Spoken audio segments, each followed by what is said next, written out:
Hi everyone, welcome to the woman of honour series. ഇന്ന് ശരിക്കും പറഞ്ഞാൽ ഞാൻ പറയുന്നത് വളരെ അതിശയമായിട്ട് തോന്നിയേക്കാം. ബാംഗ്ലൂരിൽ വെള്ളത്തിൻ്റെ ക്ഷാമത്തെക്കുറിച്ച് നമ്മളെല്ലാവരും അറിഞ്ഞിരുന്നു.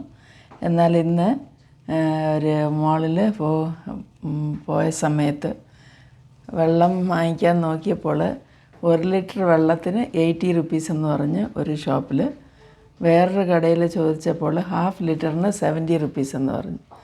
നമ്മൾ 10 രൂപയ്ക്ക് വെളിയിൽ വാങ്ങിക്കുന്ന ആ വെള്ളത്തിന് 70 രൂപ അവിടെ പറയുകയുണ്ടായി. അതുപോലെ തന്നെ 20 രൂപയ്ക്ക് വെളിയിൽ 1 ലിറ്റർ കിട്ടുന്ന വെള്ളം 80 രൂപയെന്ന് വേറൊരു കടയിലും പറഞ്ഞു.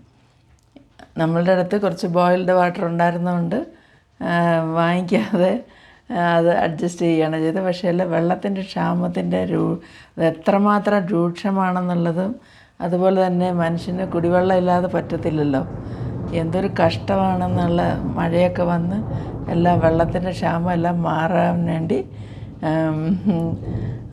ആഗ്രഹിക്കുകയും ആശംസിക്കുകയും ചെയ്യുകയാണ്. എല്ലാവർക്കും ഒരു സുദിനം ആശംസിക്കുന്നു. ബായ്.